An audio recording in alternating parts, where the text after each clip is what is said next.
आप लोग लगातार आप 2 दिन से बैठे हैं, क्या परिजनों का मांग था, क्या निष्कर्ष निकला? परिजनों की मांग सीबीआई जांच और प्लस एसडीओपी का सबसे बड़ा मुद्दा था। एसडीओपी के कारण इतनी बड़ी घटना घटी, लेकिन एसडीओपी का न ट्रांसफर हुआ न सस्पेंशन हुआ और एसपी और कलेक्टर चले गए।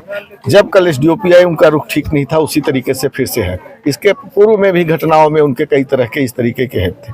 ये बात जब परिजनों ने उठाई, उस बात पर हमने सपोर्ट किया। अगर परिजनों की ये मांग है कि गडरा में उनके वजह से इतनी बड़ी घटना घटी, तो एसपी कलेक्टर चले गए, एसडीओपी अगर दोषी है तो अभी तक क्यों नहीं? तो उसमें उन्होंने अटैच कर दिया है और सीबीआई की जांच और जुडिशियल जांच की मांग परिजनों के द्वारा थी और उसमें उन्होंने कहा है कि हम 3 दिवस के अंदर, 1 हफ्ते के अंदर इस पर हम प्रस्ताव भेज करके करवाने का पूरा प्रयास करेंगे और उन्हें आश्वासन दिया है। अगर नहीं करेंगे तो इस बात को हम लोग लेकर के आगे लड़ाई लड़ेंगे। ये बात परिजनों के माध्यम से जो आई उस पर हुआ और ये घटना पूरी तरह से विभत्स है और सिर्फ सीबीआई जांच, अन्यथा एसडीओपी का कोई सस्पेंशन, ये कोई मुद्दा नहीं है। हम समझते हैं कि इतनी विभत्स घटना के जिम्मेदार कौन है, ये घटना क्यों घटी।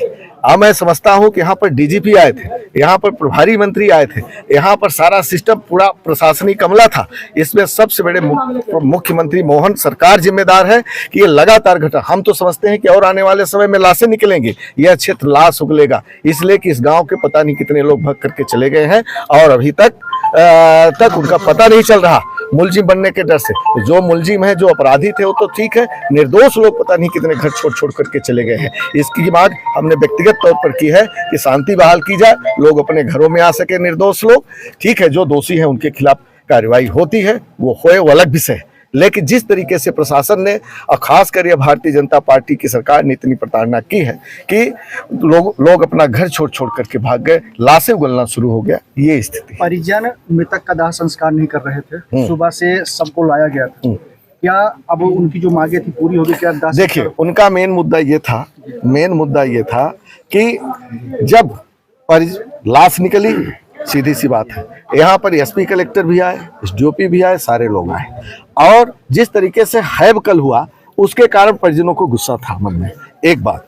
दूसरी बात, जब ये गडरा की घटना घटी जिस दिन, उस दिन एसडीओपी ही यहाँ पर थी, तो उनकी मेन इन गांव के लोगों की मांग थी कि ये घटना सिर्फ एसडीओपी के लापरवाही से हुई, शायद वो लापरवाही नहीं बरते, इसलिए सबसे बड़ी मांग उनकी जो थी उस पर कार्रवाई हुई। अब रही बात सीबीआई जांच की, जुडिशियल जांच की, उसके लिए कहा गया है और उस पर जो है तो कलेक्टर ने पूर्णतः आश्वासन दिया है कि इस पर हमारी जिम्मेदारी बनती है कि हम सीबीआई जांच के लिए प्रस्तावित करेंगे, करवाने का प्रयास करेंगे, अन्यथा इसके लिए फिर हम दोषी माने जाएंगे, फिर आप लोग, तो लड़ाई हम लोग आगे भी लड़ेंगे, ऐसा परिजनों को आश्वासन दिया। तब जाकर के परिजनों ने इस बात को स्वीकार किया। प्रथम दृष्टया ये हत्या है कि आत्महत्या है, इस पर आपकी क्या राय है? देखिए, ये अभी कुछ नहीं कर सकते क्योंकि पोस्टमार्टम रिपोर्ट अभी नहीं आई है और जब पोस्टमार्टम रिपोर्ट आएगी तब पता चलेगा कि हत्या है आत्महत्या। लेकिन इसमें हम समझते हैं कि यह घटना अगर 17 तारीख को घटी, जैसा कि लोगों को अंदेशा है, तो यह पूरी तरह से इसमें प्रशासन दोषी है और प्रशासन के वजह से यह घटना घटी। अगला स्टैंड आपका क्या? अगला स्टैंड आगे आंदोलन, हम लोग जो कर सकते हैं, बाकी तो आप देख ही रहे हैं।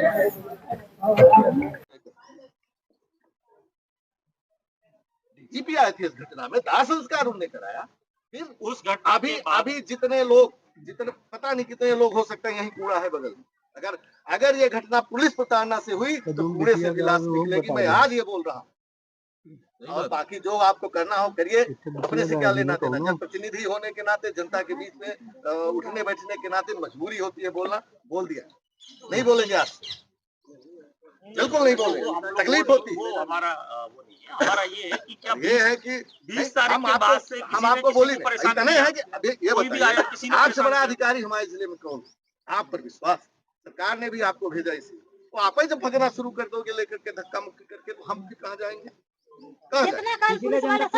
बस इतनी बात।